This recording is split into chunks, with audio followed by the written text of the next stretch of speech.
claro o Brasil surge, indeciso, da pólvora. Meu Deus, tomai conta de nós. Estes versos são do poema Outubro 1930 e foram publicados no primeiro livro de Carlos Drummond de Andrade em 1930.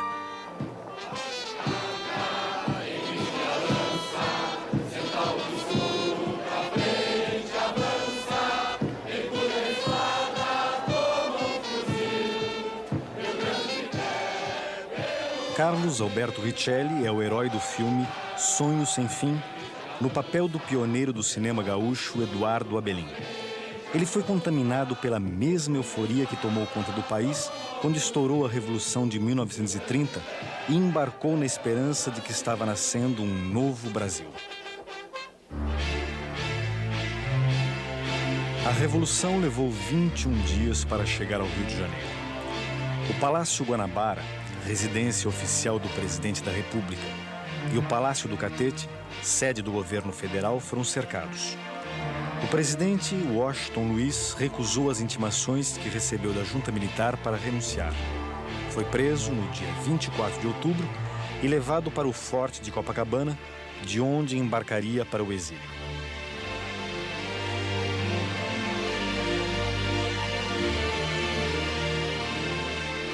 Estas imagens, inéditas na televisão brasileira, mostram os últimos momentos de Washington Luiz no poder, quando o presidente ainda pensava ser possível resistir ao levante militar e também a entrada das tropas revolucionárias no Rio de Janeiro.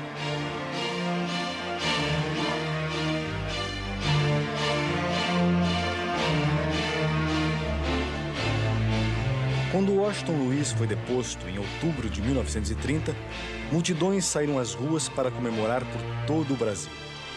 Edifícios públicos foram tomados, os jornais governistas empastelados. A República Velha desaparece. Uma República Nova se anuncia.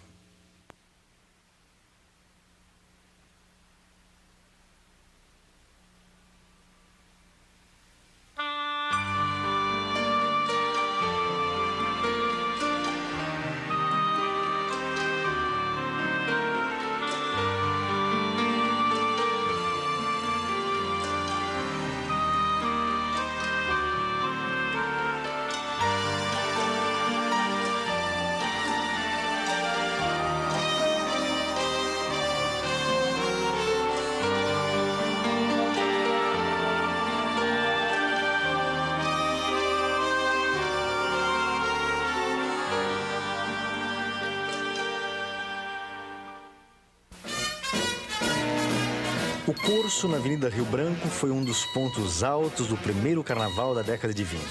Comemorado em grande estilo no Rio de Janeiro, a capital do Brasil e o berço do samba. Nos anos 20, o carnaval ainda não atraía turistas estrangeiros. Lá fora, o Rio era mais conhecido por suas belezas de cartão postal, como o Canal do Mangue. E, sobretudo, pelo Pão de Açúcar, de onde já se podia admirar a paisagem. O Corcovado não passava de um morro, pois a estátua do Cristo Redentor só seria inaugurada um ano depois da Revolução. Em 1920, o Rio tinha pouco mais de 1 milhão de habitantes, 6 vezes menos do que hoje em dia. Já naquela época, a Avenida Rio Branco era a mais importante e movimentada da cidade e a Rua do Ouvidor o seu ponto mais elegante. No encontro da Avenida Rio Branco com a Beira-Mar, ficava o Palácio Monroe, que a partir de 1925 abrigou o Senado Federal. E ao lado do palácio, o Obelisco, marco da abertura da Avenida Beira-Mar. Depois de outubro de 1930, quando os gaúchos amarraram seus cavalos no Obelisco, ele passou a simbolizar a vitória da Revolução. O Obelisco de granito continua de pé como marco de um tempo de grandes transformações. Existe um tipo de política no Brasil, existe um tipo de sistema político no Brasil anterior a 1930, né? Regionalista, marcadamente oligárquico, liberal elitista, etc., que morre em 1930. Nos anos 20, o Brasil continuava a viver da exportação de açúcar, café, cacau e borracha. Quando o café tomou o primeiro lugar da lista de exportações, São Paulo passou a dividir o mando político com Minas Gerais. Os paulistas entravam com o café, os mineiros com o leite.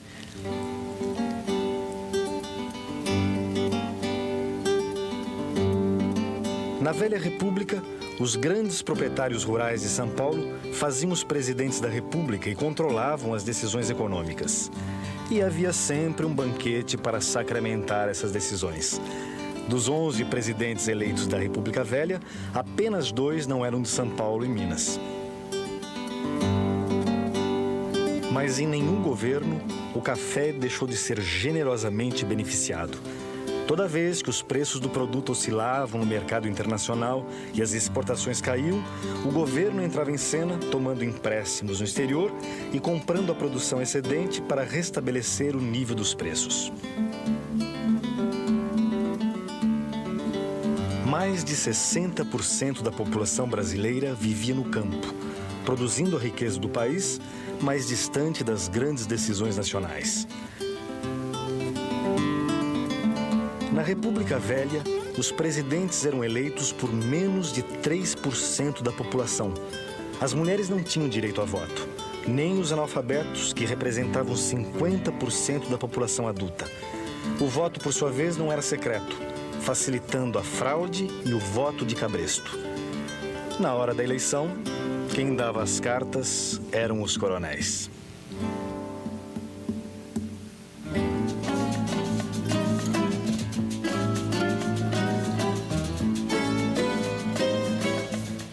Enquanto isso, no Brasil urbano, os coadjuvantes da elite nacional, profissionais liberais, jovens oficiais do exército e intelectuais, sonhavam com o século XX.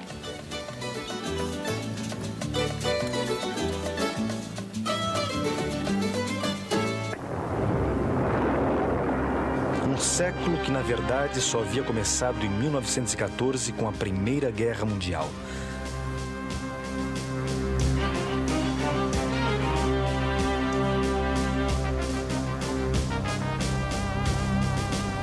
O Brasil só entrou na guerra a partir de 1917 e lucrou muito enquanto durou o conflito mundial, vendendo de tudo às nações aliadas, de matérias-primas a gêneros alimentícios e até mesmo certos produtos industriais.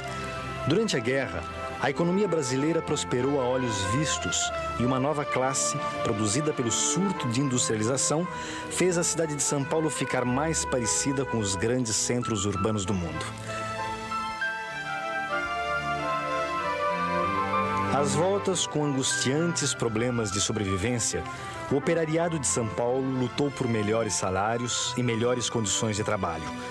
Em sua maioria, imigrantes de origem italiana ligados ao movimento anarco-sindicalista, os operários paulistas realizam inúmeras greves a partir de 1910, culminando com a greve geral de 1917.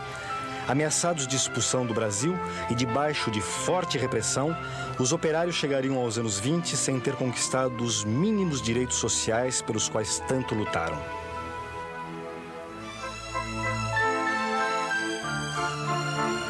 Depois da Primeira Guerra, a situação da classe operária no Brasil piorou ainda mais, com a retomada da produção industrial nas nações aliadas. Da noite para o dia, o Brasil perdeu o mercado externo e começou a ser invadido por produtos manufaturados no exterior. Também vindo de fora, em setembro de 1920, chega ao Brasil um herói da Primeira Guerra, o rei Alberto da Bélgica, o primeiro monarca europeu a visitar o país. Recebido em Belo Horizonte pelo presidente da República, Epitácio Pessoa, e pelo presidente do estado de Minas Gerais, Arthur Bernardes, vistos nessa cena tomando a carruagem, o rei Alberto foi a Sabará. Dessa visita, resultou a criação da Companhia Siderúrgica Belgo-Mineira, que tornaria o Brasil menos dependente do mercado externo de laminados de aço e um pouco mais próximo da modernidade industrial. Um ano depois da visita do rei Alberto, Arthur Bernardes entrava firme na campanha presidencial. Candidato da situação à sucessão de Epitácio Pessoa, Arthur Bernardes, como era de praxe na República Velha, foi apresentar sua plataforma na capital da República. Teria feito melhor ficando em Minas. 6 dias antes de sua partida para o Rio, o jornal Correio da Manhã publicara cartas injuriosas aos militares atribuídas a Arthur Bernardes. Numa dessas cartas, o ex-presidente Hermes da Fonseca era tratado de sargentão sem compostura. Essas imagens, as mais antigas de uma campanha presidencial no Brasil, dão a impressão de que Arthur Bernardes abafou em sua visita ao Rio. Na verdade, depois de ter sido recebido festivamente por seus correligionários, o cortejo do candidato foi estrepitosamente vaiado pela multidão tão logo entrou na Avenida Rio Branco. A insatisfação explodiria no ano seguinte, na primeira das revoltas militares que levariam à Revolução de 30. A partir de 1930, os políticos tiveram que incorporar na sua retórica muita coisa para satisfazer as reivindicações populares. Foi a primeira vez, por exemplo, em que a retórica oficial admitiu que havia miséria no Brasil, que havia uma desigualdade gritante, que o trabalhador tinha direitos.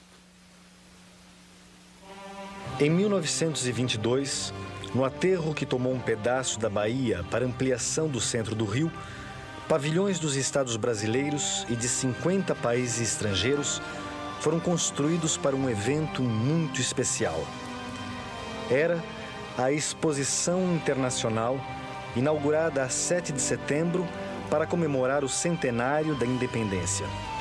Faraônicos e de gosto duvidoso, já faz tempo que esses pavilhões foram abaixo.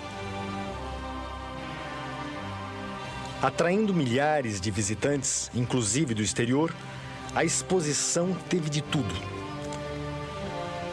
Desde vinho do Porto a objetos de decoração, passando naturalmente por equipamentos industriais e até por invenções aparentemente estapafúrdias. Uma das maiores atrações foi o avião que acabara de completar a primeira travessia do Atlântico. Com a exposição, o Brasil fez um balanço de suas atividades econômicas e as nações industrializadas começaram a reconquistar o mercado brasileiro que haviam abandonado durante a Primeira Guerra Mundial. No dia da inauguração, o presidente Epitácio Pessoa discursou através de um estranho aparelho que naquela mesma noite transmitiria a ópera O Guarani diretamente do Teatro Municipal. O rádio acabara de chegar ao Brasil. Estávamos definitivamente condenados à modernidade.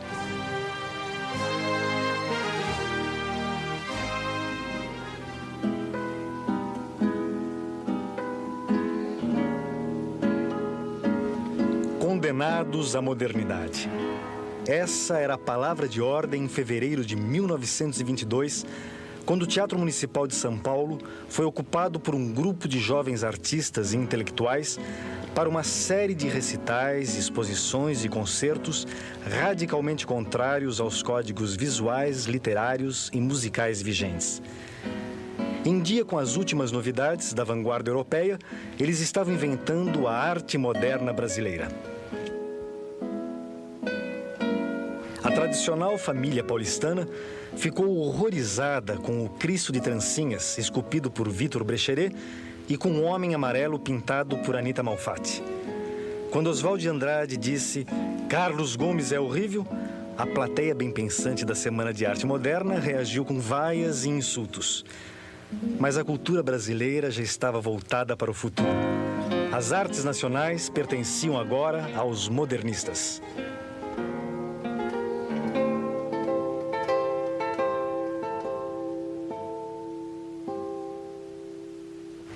Menos de um mês depois da Semana de Arte Moderna, Arthur Bernardes é eleito presidente da República.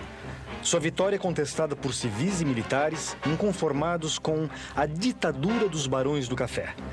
Enquanto os desafetos da política do café com leite pedem novas eleições, um pequeno grupo de comunistas e antigos militantes anarco-sindicalistas fundam o Partido Comunista do Brasil.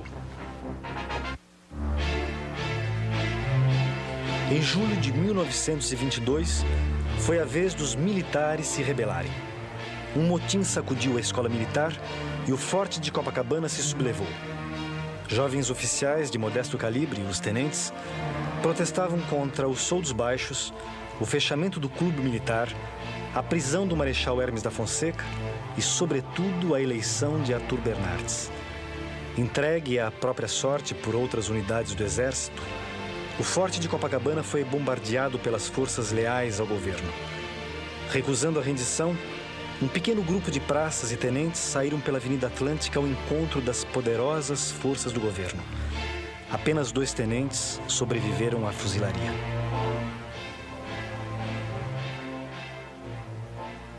Então, nesse sentido, a revolta de 22 foi uma revolta de sentido muito corporativo, quer dizer, uma revolta muito ligada à questão dos chamados brios do Exército que teriam sido ofendidos. Mas é claro que, de um ponto de vista mais amplo, ela está refletindo uma insatisfação geral de certas camadas, de camadas urbanas da sociedade e, sobretudo, está refletindo uma insatisfação da posição do Exército no interior do sistema político da Primeira República. Depois da revolta do Forte de Copacabana, o Brasil sucumbiu a um longo estado de sítio que Epitácio Pessoa deixou de herança para seu sucessor. Empossado em novembro de 1922, Arthur Bernardes jogou duro com a oposição. Assinou leis repressivas, amordaçou a imprensa, alterou a Constituição para reforçar a autoridade do poder central e desmontou os governos estaduais não afinados com o manda-chuva do catete.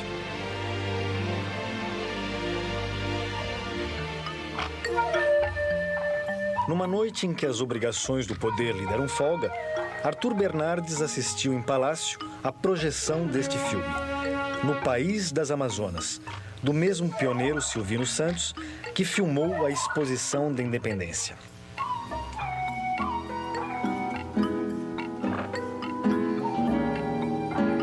Imagens e movimento de um Brasil desconhecido puderam ser vistas pela primeira vez. Imagens de um país sem café nem leite.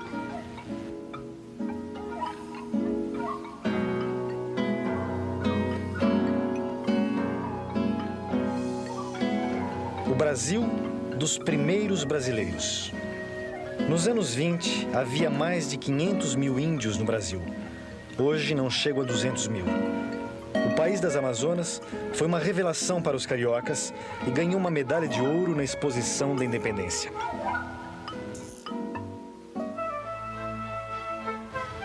Fora do círculo do poder, as elites civis tinham como símbolo máximo da sua insatisfação a figura de Rui Barbosa. Candidato 3 vezes derrotado à presidência da República, Rui Barbosa havia sido o grande líder da campanha civilista, o primeiro movimento significativo de opinião pública a agitar a República Velha. Em 1923, a grandiosidade destas homenagens póstumas atestam que os ideais da campanha civilista continuavam de pé. Voto secreto, maior autonomia para os estados, menos poder para os militares, eram bandeiras que já mobilizavam multidões.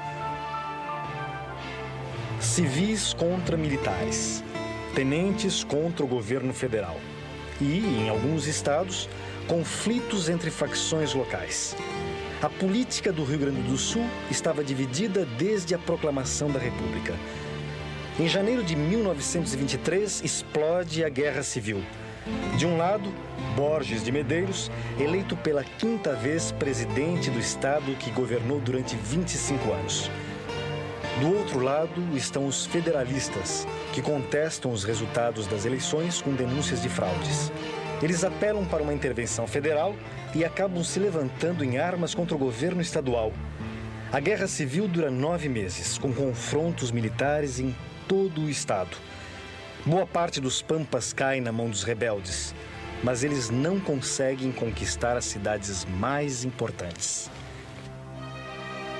Nomeado tenente-coronel das tropas leais ao governo estadual, Getúlio Vargas assume o comando do 7º Corpo Provisório, uma tropa irregular de civis recrutados.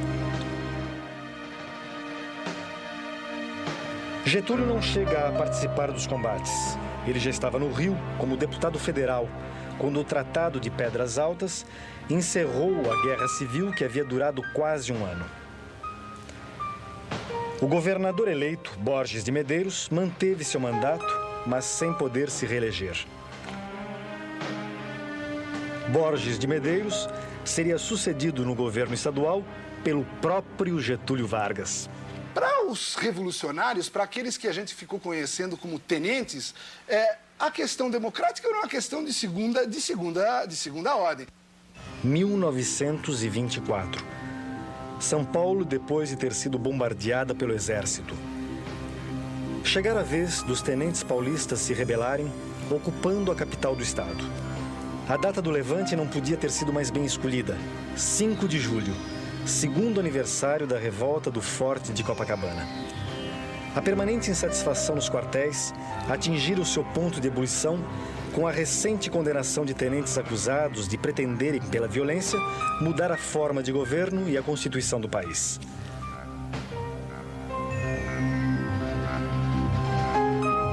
Em Sergipe e no Amazonas, o levante fora logo dominado. Mas em São Paulo, os rebeldes ocuparam a capital graças à colaboração da Força Pública Paulista. Com o país sob estado de sítio, São Paulo fora escolhida para a sede do levante pela distância do Rio de Janeiro, onde o presidente Arthur Bernardes mantinha rigorosa vigilância policial. Bernardes não estava exagerando quando disse que, como presidente, havia sido apenas um chefe de polícia. O tenentismo é um movimento que mais faz do que fala. O tenentismo age, o tenentismo explode, articula conspirações. O tenentismo não escreve muito, o tenentismo não é retórico. O tenentismo reunia elementos militares e elementos civis em torno de algumas ideias muito gerais. Que ideias seriam essas? A ideia da renovação dos costumes políticos do Brasil, a ideia da contenção dos interesses estrangeiros, uma tendência a resolver os problemas do país por uma via mais centralizada, necessariamente mais autoritária. Cercados pelo exército após 3 semanas de ocupação, os tenentes abandonam São Paulo para evitar que a cidade seja ainda mais sacrificada pelo bombardeio. As tropas do governo entram então em São Paulo para tomar conta da situação, enquanto os tenentes batem em retirada para a região de Foz do Iguaçu, no Paraná. Em apoio aos tenentes de São Paulo, outro grupo de militares se levantou em armas no Rio Grande do Sul. E da união dos rebeldes paulistas e gaúchos nasceria, no ano seguinte, a Coluna Prestes. A nossa posição ainda era de conspiradores. Nós lutávamos apenas para botar o Bernardes abaixo. Essa que era a verdade. Então nós esperávamos que, mantendo a luta armada no interior do país, o governo seria obrigado a jogar tropa contra nós, aliviando lá no Rio de Janeiro, São Paulo, onde os nossos conspiradores, os nossos companheiros botassem o Bernardes abaixo. Essa era a nossa estratégia. A Coluna Prestes atravessou o país numa marcha de 25 mil quilômetros e chegou a contar com 1.500 combatentes. Em confronto permanente com as tropas do governo, a coluna não perdeu nenhum combate. Porque uma das conclusões que a gente tira da marcha da coluna é que o brasileiro, quando confia na liderança, é capaz de toda abnegação, é capaz de morrer, mas cumprir o seu dever. Nós tivemos diversos casos de companheiros que ficaram numa situação que, para cumprir o dever dele, que era dar um tiro, às vezes, só para assinalar que o inimigo estava presente, né? Ele sabia que ia morrer, porque o inimigo ia matá-lo, mas ele dava o tiro. Após 2 anos e meio, os remanescentes da coluna buscaram um exílio na Bolívia e no Paraguai. 2 de suas reivindicações seriam atendidas pelo novo governo: a suspensão do estado de sítio e a restauração da liberdade de imprensa. Uma vez mais, a história se repetiu. No Palácio do Catete, um mineiro passou o bastão a um representante de São Paulo. Arthur Bernardes entrega a presidência a Washington Luiz, em novembro de 1926. No dia da posse, quando os clarins anunciaram a chegada do novo chefe do governo, a multidão deu vivas ao libertador. Os jornais, por sua vez, saudaram o fim de 4 anos de perseguições, violências e crimes. Apesar de amaldiçoado por jornais da oposição, Arthur Bernardes despediu-se da presidência de forma bem mais tranquila do que Washington Luiz faria 4 anos depois. Ao tomar posse, Washington Luiz distribuiu os ministérios entre políticos de vários estados. O Rio Grande do Sul ficou com o Ministério da Fazenda, entregue ao deputado Getúlio Vargas. Getúlio seria ministro da Fazenda só por 1 ano, até ser eleito para o governo do Rio Grande do Sul. Para Washington Luiz, governar era abrir estradas. Esportivo, bonitão, cheio de força e saúde, Washington Luiz não fugia à regra da República Velha. Era um homem da oligarquia cafeeira. Menos de 1 mês depois da posse, enviou ao Congresso um projeto de reforma monetária beneficiando as exportações. Com a suspensão do estado de sítio e da censura à imprensa, o país respirou aliviado e Washington Luiz se entregou à inauguração de grandes estradas como a Rio-Petrópolis e a Rio-São Paulo. Ao inaugurar a Rio-São Paulo, Washington Luiz abraça Júlio Prestes, presidente de São Paulo e futuro candidato à presidência da República na sucessão de 1930.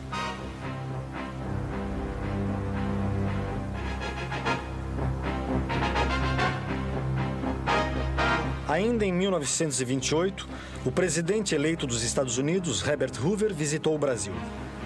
Os norte-americanos eram os principais importadores de café do Brasil e 28% das importações brasileiras vinham dos Estados Unidos.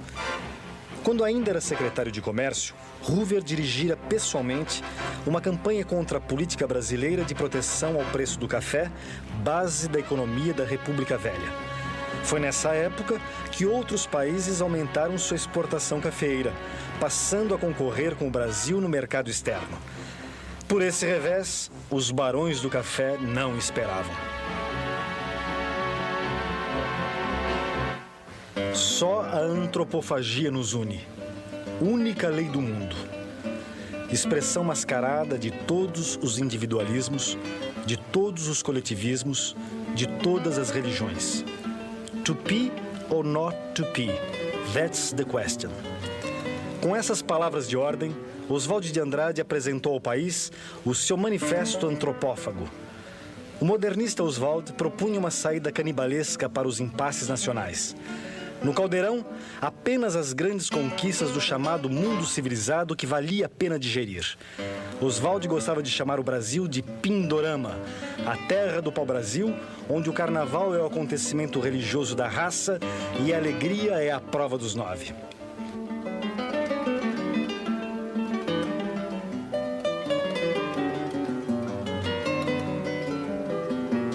Como se vê, 1928 foi um ano dedicado à especulação sobre o que nós somos, tínhamos e precisaríamos ter. Quando o ano terminou, já tínhamos em todas as bancas do país a revista O Cruzeiro.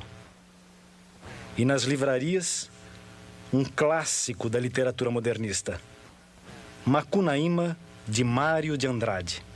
Ai, que preguiça.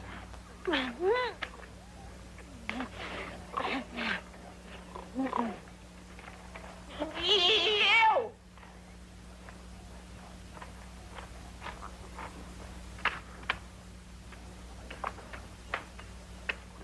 Isso é tripa! Pois é, e pra você tá muito bom.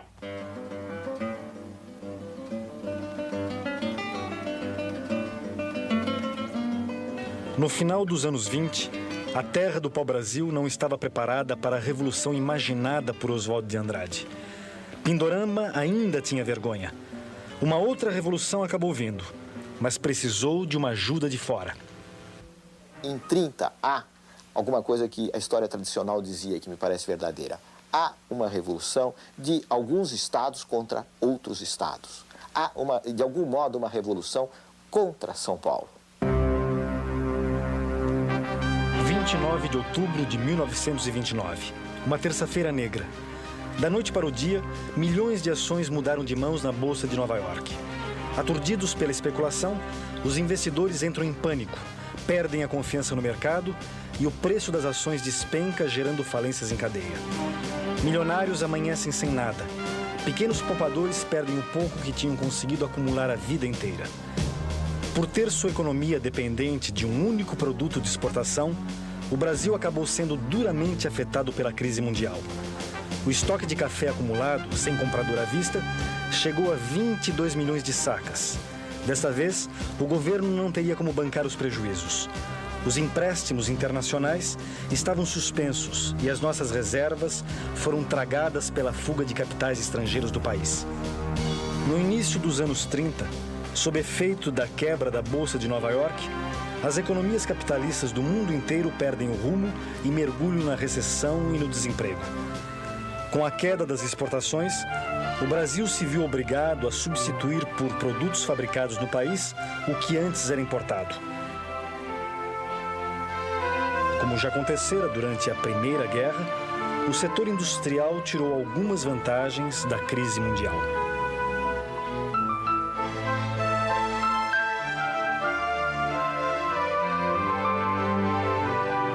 E foi ainda sob o impacto da crise do café que as eleições dobraram a esquina.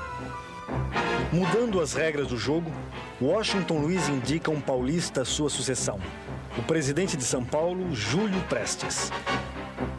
Como era a tradição na República Velha, o candidato da situação vai ao Rio apresentar sua plataforma de governo num grande banquete. Em nome da continuidade administrativa do seu governo, Washington Luiz impusera como candidato um novo representante do café. Os mineiros se sentiram traídos e romperam a velha aliança conservadora do café com leite para formar a Aliança Liberal. Como candidatos de oposição a Júlio Prestes, foram escolhidos Getúlio Vargas e João Pessoa, representantes do Rio Grande do Sul e da Paraíba. Anistia, voto secreto, voto feminino, jornada de 8 horas foram bandeiras que mobilizaram multidões em torno dos candidatos de oposição. A Aliança Liberal incluía desde conservadores, como o presidente de Minas, Antônio Carlos Ribeiro de Andrada, até os tenentes, tidos como radicais pelos próprios aliancistas. Antônio Carlos se notabilizou por ter dito: façamos a revolução antes que o povo a faça. Todos queriam o poder, mas tinham horror do povo. Os tenentes viam a questão operar da pior maneira possível, né? Nas palavras deles próprios, eu estou pensando no Juarez Távora, por exemplo, da ameaça do populacho, né? O perigo de bolchevização das reivindicações. Eles tinham horror à classe operária. Para a maioria dos tenentes, eu arriscaria dizer quase, para a totalidade dos tenentes, o movimento operário era alguma coisa demoníaca e que deveria ser evitada e controlada. Os industriais paulistas não tinham dúvida sobre quem deveriam apoiar. O Centro das Indústrias de São Paulo lança manifesto apoiando o candidato do governo. Para os industriais, a vitória de Júlio Prestes seria a garantia da execução integral do programa financeiro do governo de Washington Luiz. Candidato do governo, apoiado pelos industriais, Júlio Prestes também foi capaz de mobilizar multidões. Na campanha, além de grandes recursos financeiros, contou ainda com outro trunfo: o rádio. Sua candidatura modernizou as campanhas políticas no Brasil, fazendo do rádio um eficaz veículo de propaganda. Até um jingle Júlio Prestes teve de graça: a marcha Seu Julinho Vem, gravada por Francisco Alves para o Carnaval de 1930.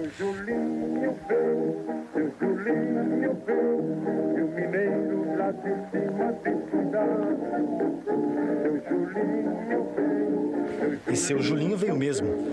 Em março de 1930, depois de uma campanha com comícios agitados e atos de violência, o candidato do governo derrotou a chapa Getúlio Vargas João Pessoa. A eleição se realizou num domingo de carnaval.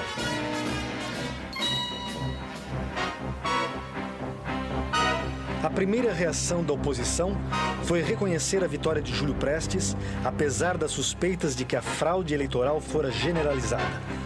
Alguns se limitaram a contestar os resultados, outros se lançaram na conspiração revolucionária.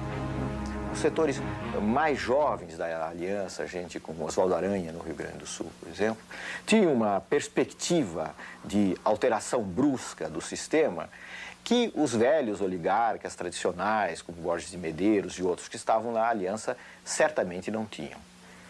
E o curioso é notar que um homem relativamente jovem, como Getúlio Vargas, e que acabou sendo a figura de proa do movimento de 30, era um dos que mais hesitava na perspectiva de uma ruptura. Os tenentes, por sua vez, contavam com a liderança de Luiz Carlos Prestes. Mas Prestes, refugiado em Buenos Aires, já estava em outra e lança um manifesto contra a Revolução. Esse manifesto, antes de eu lançar, eu chamei os tenentes a Buenos Aires para informar a eles. Então veio João Alberto, veio Siqueira Campos, veio Djalma Dutra, Miguel Costa, o Isidoro e outros estiveram lá. E eu li, olha, eu vou publicar esse manifesto, porque já estou farto desses entendimentos com Getúlio, ele não quer saber de nada, ele está enganando a todos nós. Além disso, ele não vai fazer revolução alguma. O que ele quer é substituir a oligarquia paulista, que está em decadência, com o preço do café que foi lá para baixo, pela oligarquia gaúcha. No Brasil, a conspiração vai perdendo gás. Enquanto o presidente eleito, Júlio Prestes, visita os Estados Unidos, retribuindo a visita que o presidente Hoover fizera a Washington Luiz em 1928. Chega a vez de Getúlio Vargas lançar um manifesto. Ele critica o processo eleitoral, mas propõe a aceitação do resultado e pede calma aos ânimos mais exaltados. Recebido com todas as honras de chefe de Estado, Júlio Prestes ficou ao todo 9 dias nos Estados Unidos, visitando Washington e Nova York. Nessa época, o Brasil já pertencia mais à esfera de influência norte-americana do que à inglesa, embora a dívida externa ainda fosse calculada em libras. Mas além da importação de matérias-primas brasileiras e financiamentos, os americanos já eram os principais investidores externos no Brasil. E quando, no Brasil, tudo dava a entender que o ímpeto revolucionário estava perdido e a conspiração suspensa, um tiro mudou o rumo da história. João Pessoa, sou João Dantas. João Pessoa, candidato derrotado à vice-presidência na chapa de Getúlio Vargas, é assassinado. Por trás do crime, rixas pessoais e divergências ligadas à política local, sem vinculação com um projeto revolucionário. João Pessoa era contrário à Revolução. Ele tinha sido, no decurso de sua vida, um dos promotores da justiça militar. E como assassinato, ele passou a ser o líder da própria Revolução que ele condenava. Porque ele chegou a dizer a Batista Luzardo, num certo momento, que ele preferia 10 Júlio Prestes a uma revolução. O assassinato de João Pessoa foi o pretexto que faltava para reagrupar todas as facções da oposição e reiniciar a conspiração. A Revolução de 30, ela abre para a construção de um período autoritário. Quer dizer, a Revolução de 30 é uma contribuição notável para o autoritarismo político no Brasil.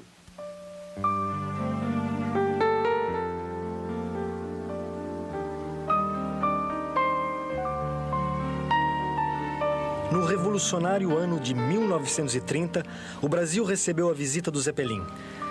A gaúcha Yolanda Pereira ganhou o concurso de Miss Universo.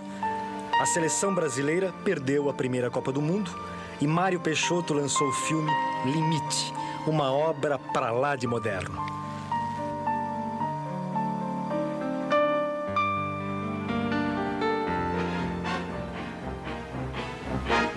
Após o assassinato de João Pessoa, em julho de 1930, os contatos são retomados com o Estado-Maior Revolucionário. E uma primeira data, 25 de agosto, é marcada e depois cancelada por falta de preparo. Falava-se tanto de revolução em 30 que já ninguém mais acreditava que ela iria acontecer. Mas dessa vez, as lideranças mais jovens da Aliança Liberal e os tenentes conseguem convencer os indecisos que chegara a hora de colocar a tropa na rua e a data definitiva do levante é marcada.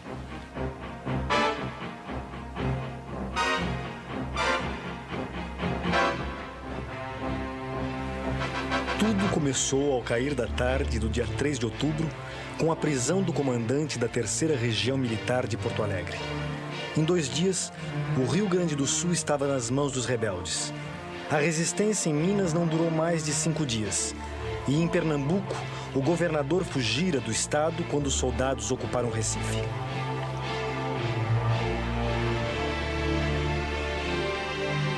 Uma semana depois de iniciado o levante, o Estado-Maior Civil e Militar do movimento é recebido em festa no Paraná, onde o Exército já havia deposto o presidente do Estado.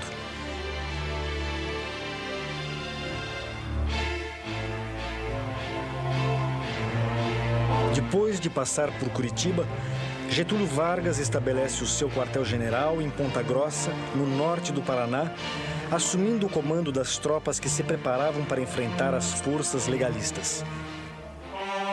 No Rio de Janeiro, mal informado pelo seu Estado-Maior, o presidente Washington Luiz ainda acredita na possibilidade de dominar a situação.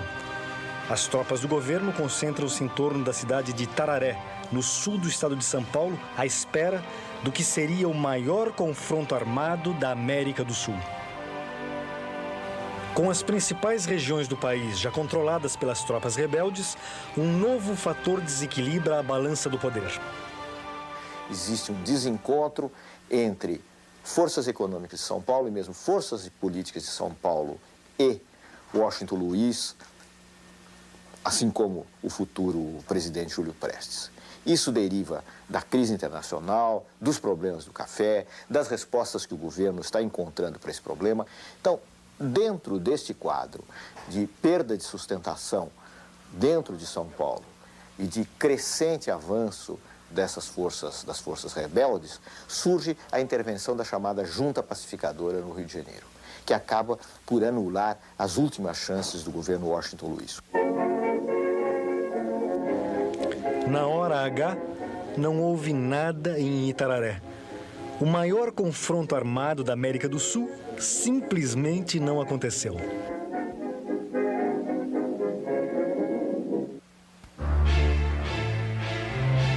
Na madrugada de 23 de outubro, tropas do Exército ocupam a capital federal. O presidente Washington Luiz é intimado a renunciar pela junta militar, formada por 2 generais e um almirante. Washington Luiz teima em não reconhecer a evidência dos fatos e acaba sendo levado preso para o forte de Copacabana.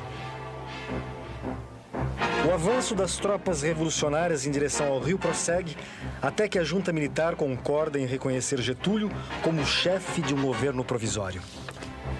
A revolução vencera. A República Velha chegará ao fim.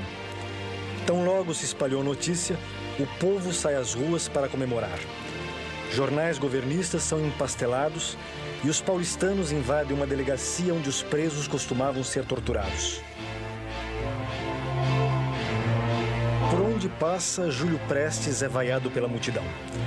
Cercado pelas tropas revolucionárias no consulado da Inglaterra, onde estava refugiado, o ex-futuro presidente Júlio Prestes partiria para o exílio. É em clima de festa que São Paulo recebe de volta os tenentes derrotados em 1924. Eles que já eram heróis, agora são também vencedores. Não é menos calorosa a recepção que os cariocas dão a Juarez Távora, Oswaldo Aranha, Lindolfo Collor e outros líderes da Revolução. Segundo a crônica da época, quando eles chegaram à capital, o Rio se transformou num mar de fardas e lenços vermelhos. Getúlio Vargas, em menos de 30 dias, partira à paisana de Porto Alegre, vestir a farda para comandar as tropas revolucionárias e, já de volta aos trajes civis, tomara posse como chefe do governo provisório. O governo de Getúlio não seria tão provisório.